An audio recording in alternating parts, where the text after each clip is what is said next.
100회를 맞았습니다.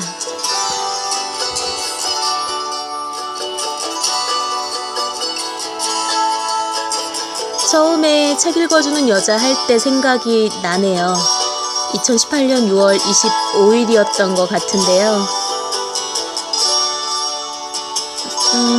그때 이야기 세계사 하면서 출판사에 수락을 얻고 영상을 준비를 하고 참 벌써 1년이 지났네요. 100회 축하드립니다.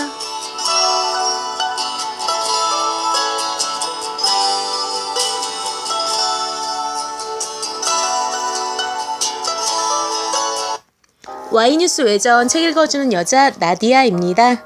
연암서가에서 펴낸 피터 싱어의 동물의 방을 보고 있죠. 이 책은 김성환 선생님 옮김이에요.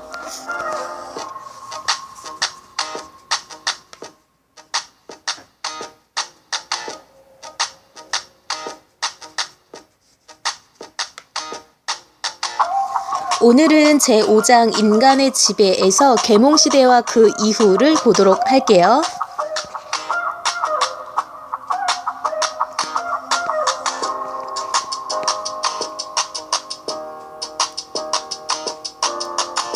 계몽시대와 그 이후. 동물 실험이라는 새로운 유행은 그 자체가 동물에 대한 태도 변화에 어느 정도 영향을 주었다. 실험은 인간과 다른 동물의 생리 구조가 매우 유사하다는 사실을 보여주었기 때문이다. 엄격하게 따져볼 때 양자가 유사하다는 것이 데카르트가 말한 바와 모순되는 것은 아니다.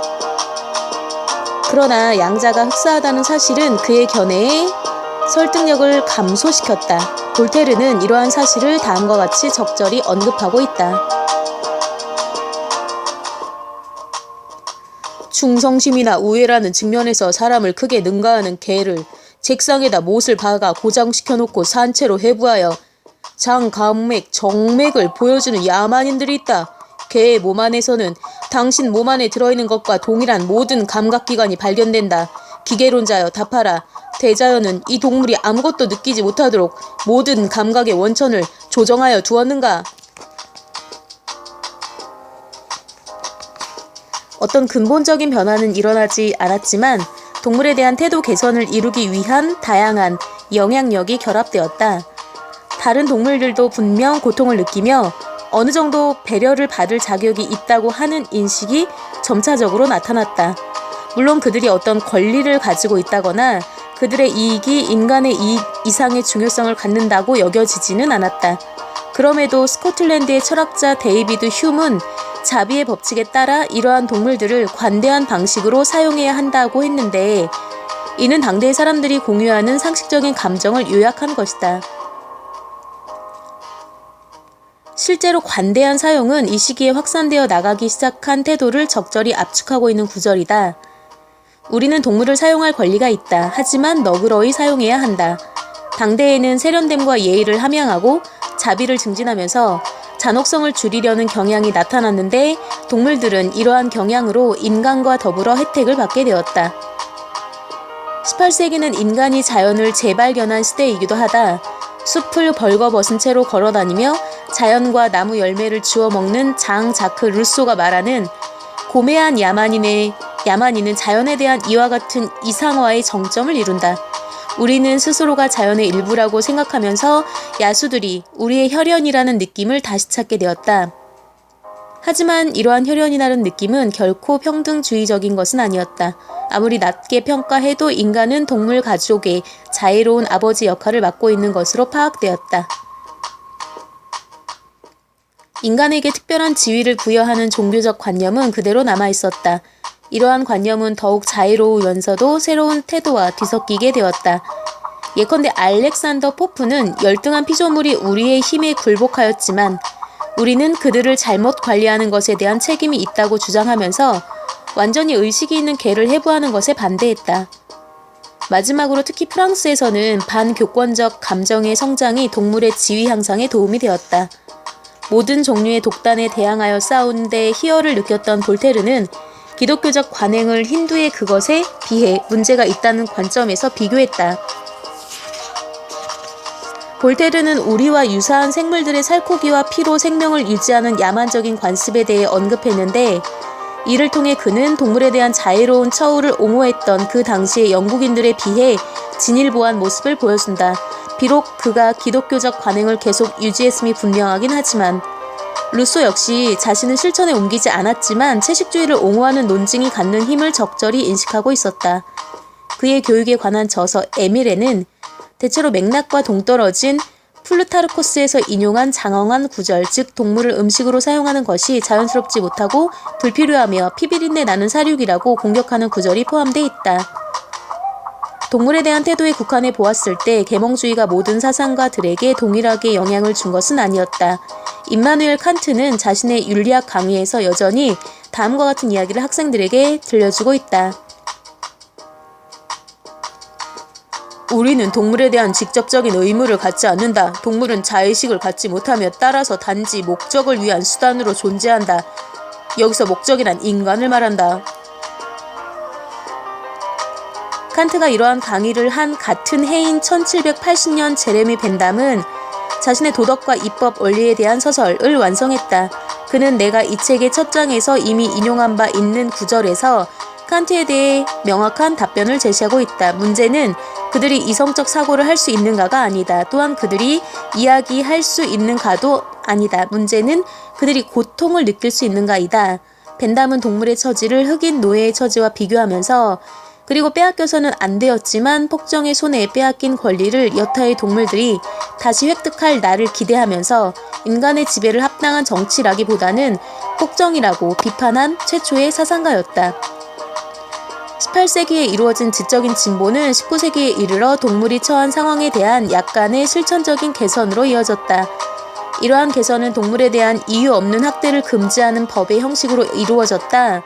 동물의 법적인 권리를 얻기 위한 투쟁이 최초로 영국에서 벌어졌으며, 영국 의회의 최초의 반응은 벤담의 생각이 자국민에게 거의 영향을 주지 못했음을 시사했다. 동물에 대한 가혹한 처우를 방지하기 위해 최초로 상정된 법안은 개를 부추겨 우리에 가둔 황소를 물어 죽이게 하는 놀이를 금하는 의안이었다. 이 의안은 1800년 하원에 제출되었다. 당시 영국의 외무장관이었던 조지 캐닝은 이를 터무니없는 의안이라고 말하면서 다음과 같이 수사적으로 묻고 있다.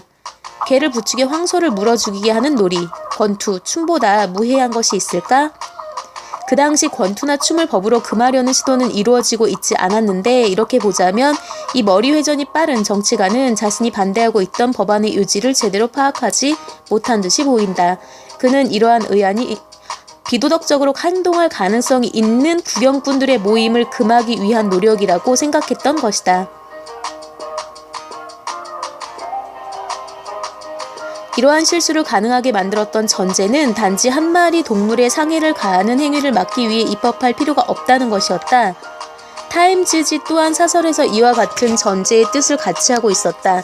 타임즈지는 인간의 시간이나 재산에 관한 사적인 성향을 간섭하는 것은 무엇이건 전횡이다.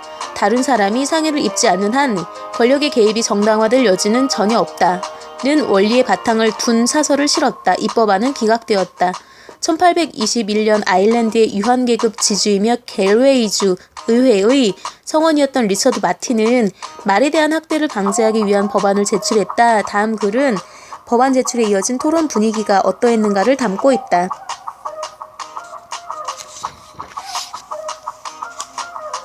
엘더맨 스미스가 당나귀도 보호해야 한다고 말하자 큰 소리로 웃어대는 통에 타임즈지 기자는 무엇을 말하고 있는지 거의 알아들을 수가 없었다. 이러한 제안을 의장이 반복해서 읽어주자 웃음소리는 더욱 커졌다. 어떤 의원은 마틴이 다음으로는 개를 보호하는 법을 제안할 것이고, 이로 인해 더욱 큰 웃음이 터져나올 것이며, 그리고 고양이라고 외치면 의회가 보복절도하게 될 것이라고 말했다.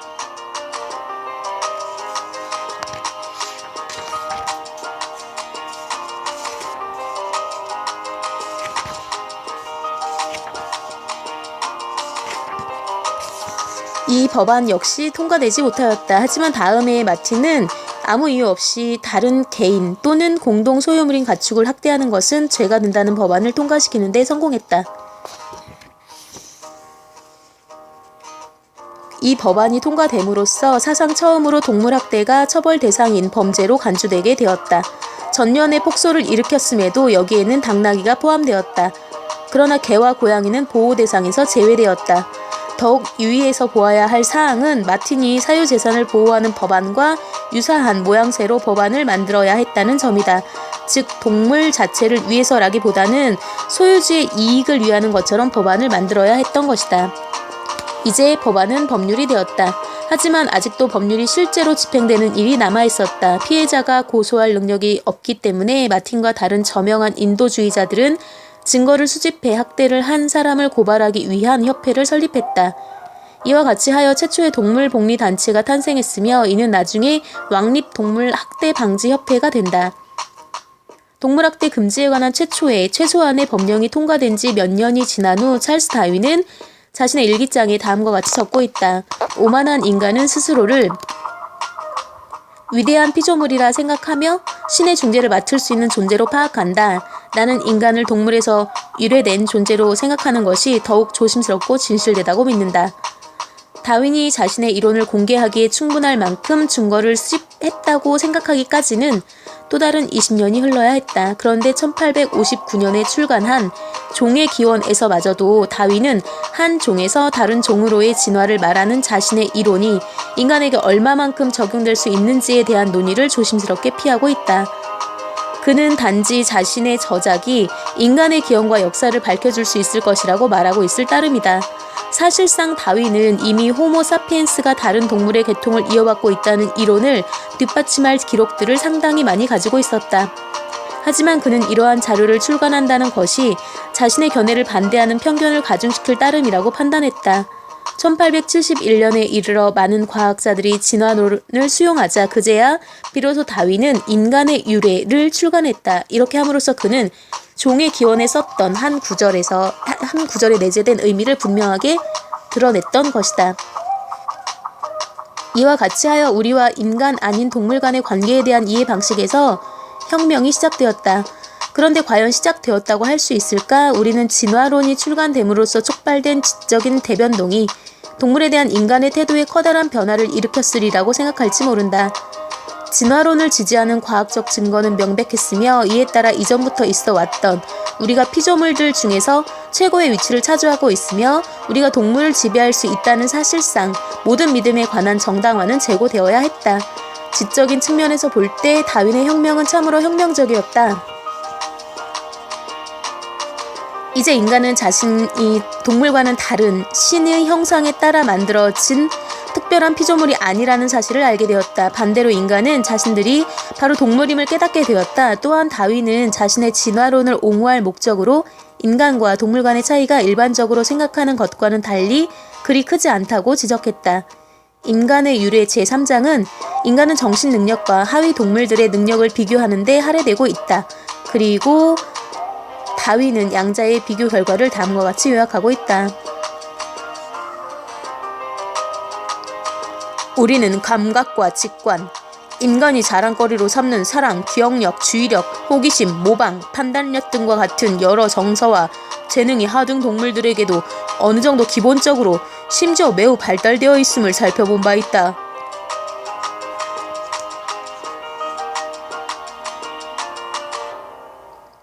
여기서 한 걸음 더 나아가 다윈은 인간의 유래 제4장에서 인간이 갖추고 있는 도덕 감정의 기원이 서로 함께 있으면서 교감을 느끼며 상호 도움을 주고받는 동물의 사회적 본능으로 거슬러 올라갈 수 있다고 주장한다. 다윈은 후속 저서인 인간과 동물의 감정 표현에서 인간과 다른 동물들의 정서 생활이 매우 유사하다는 증거를 추가적으로 제시했다. 진화론과 인간 종이 다른 동물에서 유래했다는 이론에 반대하는 저항의 폭풍, 너무나 잘 알려진 이야기라서 새삼 거론할 필요가 없는 종차별주의적 관념이 서구의 사상을 얼마만큼 지배하고 있었는가를 적절히 보여주고 있다. 우리가 특별한 창조 행위의 산물이고 다른 동물들은 인간에게 도움을 주기 위해 창조되었다는 생각은 아무 저항 없이 물러갈 리가 없었다. 하지만 인간과 다른 종이 공통의 기원을 갖는다는 사실을 보여주는 과학적 증거는 너무나도 명백했다. 마침내 다윈의 이론이 받아들여짐으로써 우리는 자연에 대한 현대적 이해, 이때부터 근본적으로 변화를 겪기보다는 지엽적인 부분만 변화된다에 도달하게 된다. 이성적 사고와 증거에 기초한 믿음보다는 종교적 신념을 선호하는 사람만이 인간 종이 전 우주의 특별한 총애를 받는 존재라고 생각할 것이며, 다른 동물들이 인간의 먹을거리가 되기 위해 창조되었다고 주장할 것이다. 또한 그러한 신념을 고수하는 사람만이 우리가 동물에 대한 신과 같은 권위를 가지고 있으며 신의 허락을 받아 동물을 살해할 수 있게 되었다고 우겨낼 수 있을 것이다. 이와 같은 지적인 혁명을 이전 시대에 나타났던 인도주의적 감정의 성장과 한데 묶어 생각해보면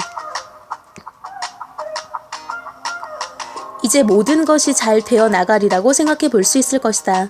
하지만 필자가 이전에 몇 장을 통해 분명하게 보여주었다고 생각하는 인간의 폭정의 소나기는 예전과 다름없이 다른 종을 탄압하고 있으며, 오히려 오늘날 우리는 역사상 다른 어떤 시기보다도 더 많은 고통을 동물에게 가하고 있는지도 모른다.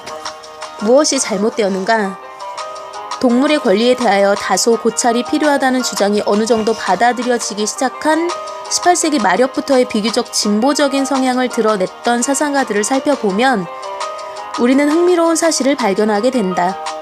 그러한 저술가들, 심지어 그 중에서 최고로 분류될 수 있는 사람들마저도 저술가들은 극히 드문 예외를 제외하고는 다른 동물 고기를 먹는 깊숙이 뿌리박힌 습관을 깨어버릴지, 아니면 자신이 내린 도덕적 논의의 결과에 따라 살고 있지 않음을 인정해야 할지의 선택의 시점에 이르러서는 논의를 멈추어버린다. 이는 흔히 반복되는 패턴이다. 18세기 말부터의 문헌들을 읽어볼 경우 우리는 저자가 다른 동물에 대한 처우의 부당성을 격한 어조로 몰아세우는 구절들을 발견하게 된다. 그리하여 우리는 마침내 종차별주의적 관념으로부터 완전히 자유로워진, 이에 따라 종차별주의적 관행 중 가장 널리 확산되어 있는 육식으로부터 완전히 자유로워진 인물이 있다는 확신을 흔히 갖게 된다. 하지만 한두 명의 주목할 만한 예외적 인물, 19세기의 루이스 곰베르츠와 헨리 솔트를 제외하고는 우리는 언제나 실망을 하게 된다. 저자는 갑작스럽게 단서를 붙이고 어떤 새로운 고찰을 도입함으로써 자신의 논의가 초래될 수밖에 없을 듯이 보이는 식사에 대한 양심의 가책을 피해간다.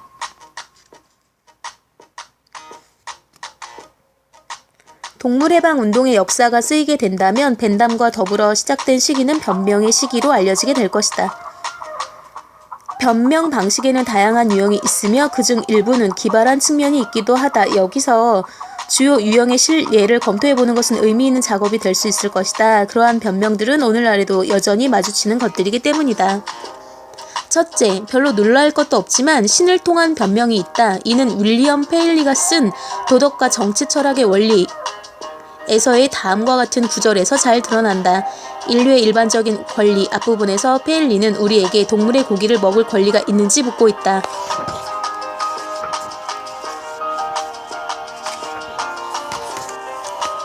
우리는 스스로의 쾌락과 편의를 위해 야수들의 자유를 박탈하고 그들의 몸뚱이를 절단하며 마지막으로 생명을 빼앗아간다.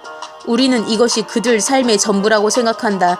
여기서 우리가 야기한 고통과 상실에 대해서 어느 정도 변명을 해볼 필요가 있다. 이러한 행위를 옹호하기 위해 여러 동물 종들이 다른 종의 먹이가 되기 위해 창조되었으며, 이에 따라 인간 종도 동물을 먹고 살아도 무방하다는 주장이 제기될 수 있다. 하지만 이러한 유추를 통한 옹호 논변은 매우 불완전하다. 동물은 다른 수단을 통해서는 생명을 보존할 수 없음에 반해 우리는 다른 수단을 통해서도 충분히 목숨을 유지할 수 있기 때문이다. 모든 인간 종은 힌두의 많은 부족들이 실제로 그러하듯 과일, 콩, 풀, 뿌리를 먹으면서도 충분히 연명해 나갈 수 있다. 내 생각에는 자연의 빛과 질서가 제공하는 어떠한 논의를 통해서도 동물을 먹을 권리를 옹호하기가 힘들다. 신이 성서를 통해 동물을 먹을 수 있도록 허락한 데 감사해야 할 것으로 생각한다. 창세기.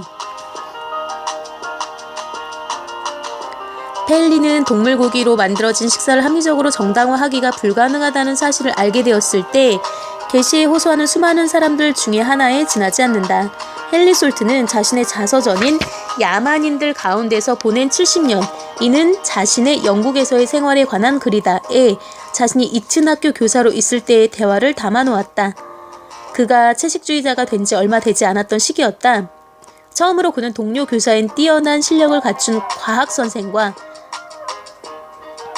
자신이 채식을 하는 것을 놓고 토론을 벌이게 되었다. 그는 약간 떨리는 마음으로 자신의 새로운 신념에 대해 과학적 사유가 내리는 판결을 기다렸다. 판결은 다음과 같았다. 하지만 당신은 동물들이 우리에게 먹을거리로 보내졌다는 생각이 들지 않나요?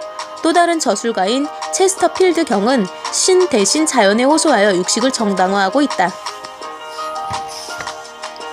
나는 양심의 가책을 느껴 지긋지긋한 동물 음식을 먹지 않으려 했으며 진지한 고민을 하다가 자연적 질서를 통해 동물 음식이 적법하다는 점을 확신하고 나서야 비로소 가책을 해소할 수 있었다.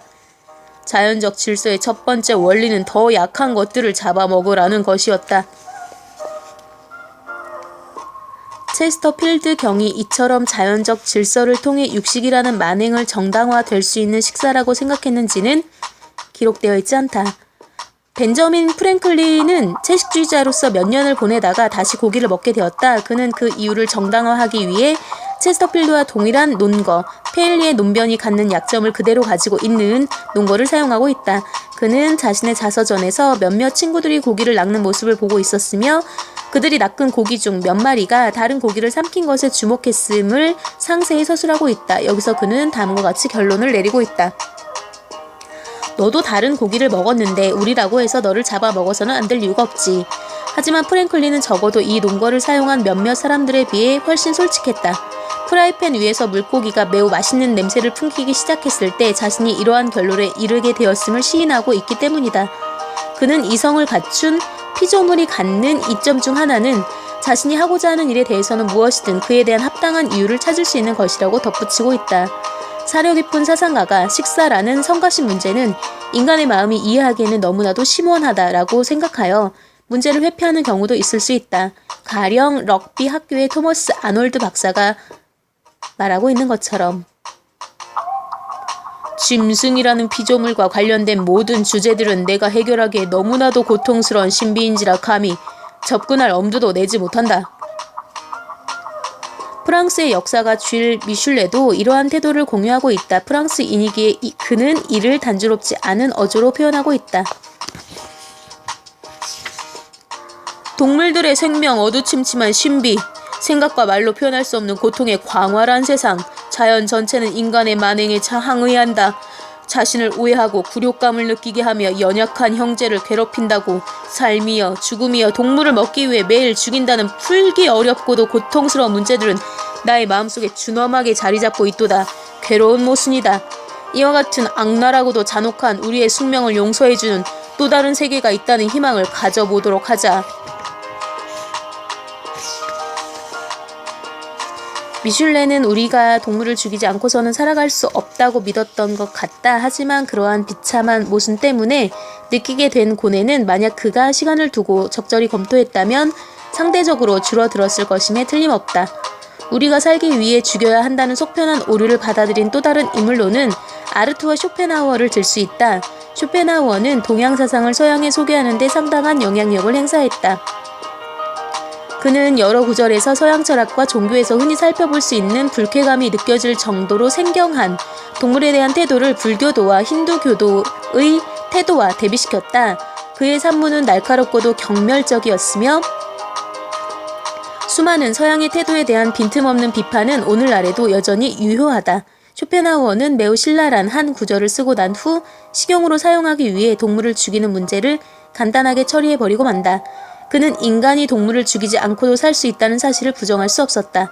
그는 힌두교를 통해 이를 너무도 잘 알고 있었다. 그는 동물을 먹지 않았다면 우리는 북부 지역에서는 인류 종을 아예 찾아볼 수 없었을 것이라고 주장한다. 쇼펜하우어가 동물을 마취제를 이용해 훨씬 안락하게 죽여야 한다는 말을 덧붙이고 있긴 하지만 자신의 지리학적 구분에 대해서는 아무런 근거도 제시하는 바가 없다. 인간 아닌 동물들에게 권리를 확장할 필요성을 강조한 벤담마저도 이 점에 대해서는 꽁무니를 빼고 있다. 우리가 동물 고기를 즐겨 먹으면서도 그 때문에 괴로워해야 할 아주 좋은 이유가 있다. 이렇게 말하는 이유는 우리가 그들에 비해 고통에 더 예민한 것은 사실이지만 그들이 우리에 비해 고통을 제대로 느끼지 못하는 것은 아니기 때문이다. 하지만 동물들은 우리와 달리 미래에 있을 불행을 장기적으로 예측하지 못한다. 우리 손으로 처리할 경우 동물들은 일반적으로, 아니 어쩌면 항상 자연의 불가피한 도정에서 그들을 기다리고 있는 것보다 신속하게 죽음을 맞이할 것이며 이에 따라 덜 고통스럽게 죽음을 맞이하게 될 것이다.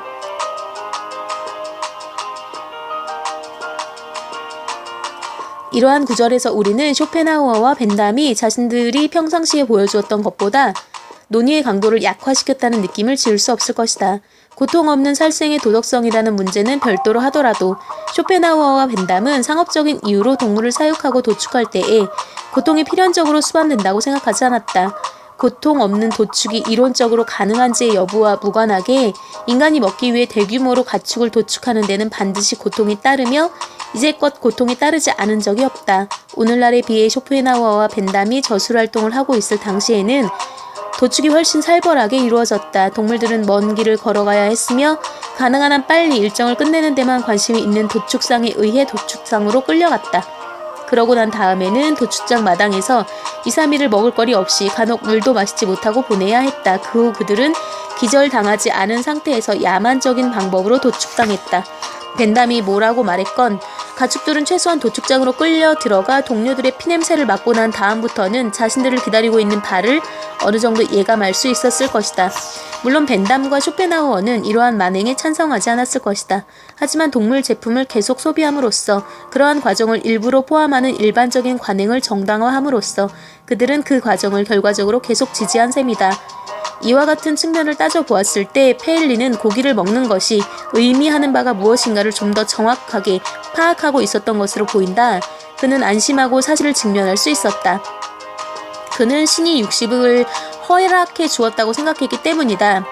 쇼펜하우어와 벤담은 이와 같이 변명할 수가 없었으며 이에 따라 추한 현실로부터 자신들의 시선을 돌릴 수밖에 없었던 것이다. 다윈은 과거 세대가 견지하던 동물에 대한 도덕적 태도의 지적인 토대를 무너뜨렸다. 다윈 자신 또한 이전의 세대가 가지고 있던 동물에 대한 도덕적 태도를 벗어나지 못했다. 그는 사랑할 수 있고 기억할 수 있는 존재, 호기심을 느끼며 사유할 수 있는 존재, 서로에 대한 동정심을 느낄 수 있다고 본인이 직접 말했던 동물들의 고기를 계속해서 먹었다. 그는 동물 실험을 법적으로 규제하라는 압력을 가할 것을 촉구하는 RSPCA를 대상으로 한 탄원서에서 서명하기를 거부했다. 그의 추종자들은 비록 우리가 자연의 일부이고 동물에서 유래되긴 했지만 우리의 지위는 변하지 않았음을 강조하기 위해 각별한 노력을 기울였다. 다윈의 생각이 인간의 품위를 손상했다는 비난에 답하여 가장 탁월한 다윈 옹호자인 헉슬리는 다음과 같이 말했다. 그 누구도 나만큼 문명인과 야수 사이의 간격이 크다는 사실을 절실하게 느끼는 사람은 없을 것이다. 인간의 고결함에 대한 존경심은 설령 인간의 본질과 구조가 야수와 동일하다는 사실을 알게 된다고 해도 줄어들지 않을 것이다.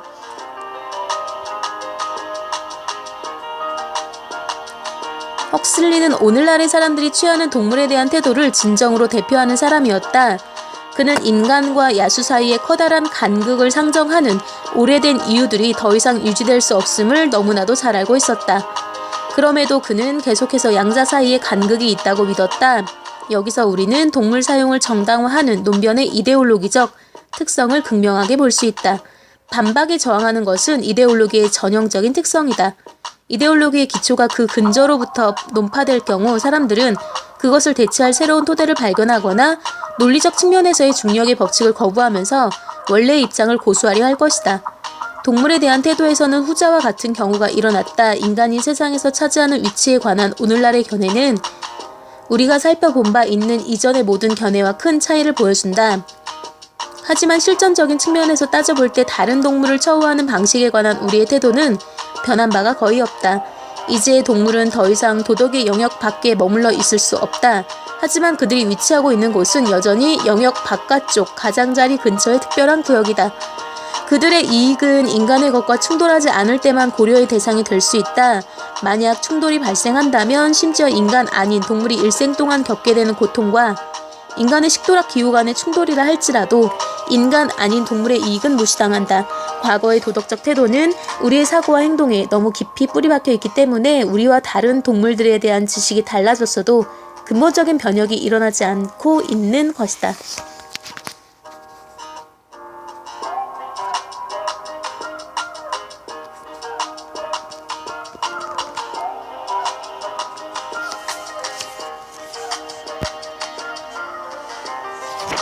동물이 다른 동물을 먹는 거는 그 동물은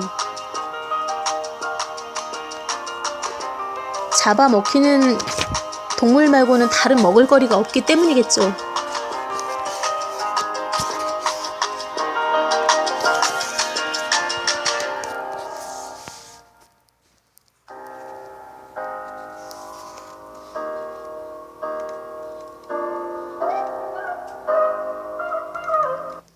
Y뉴스 외전 오늘의 희망 메시지는요.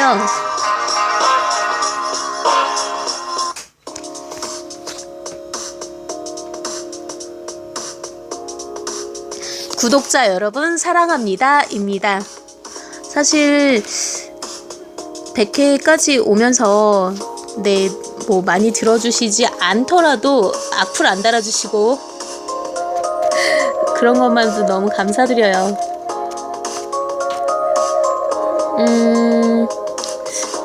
Y뉴스는 2017년 5월 29일에 창간한 인터넷 신문사인데요.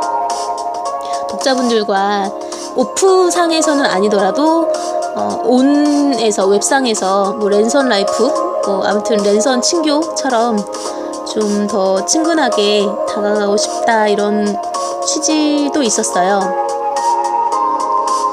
100회까지 오면서 너무 많이 감사했고요. 또 책 읽으면서 깨닫는 바가 되게 좀 있었어요. 그러니까 뭐 제가 책을 읽어주는 거 이거 하니까 얘는 책을 되게 좋아하나 보다 이럴 수 있는데 사실은 그렇지 않거든요.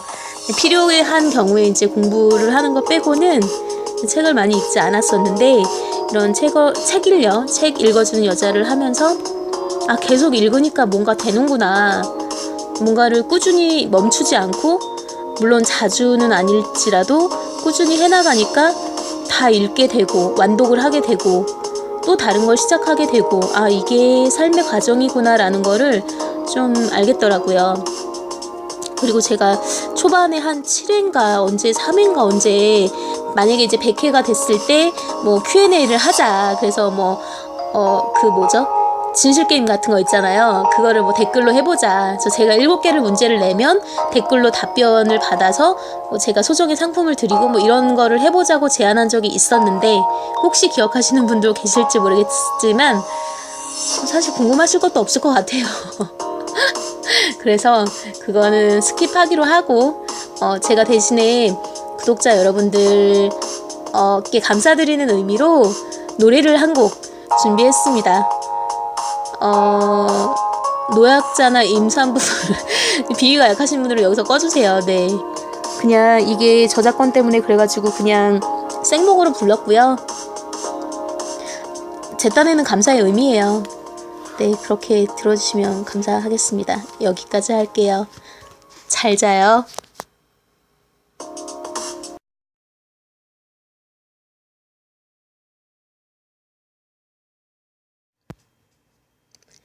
당신은 모르실 거야.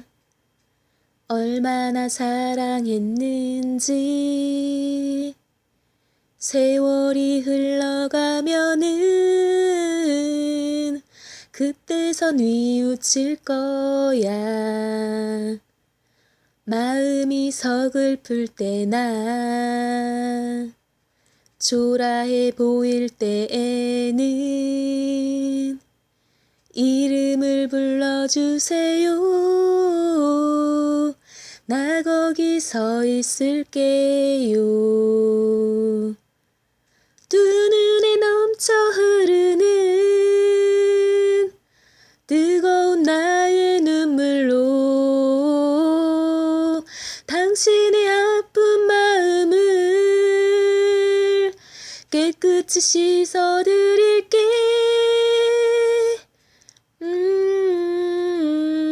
당신은 모르실 거야. 얼마나 사모했는지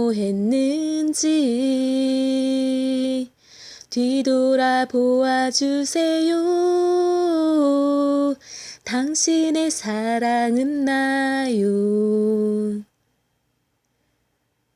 당신의 사랑은 나요.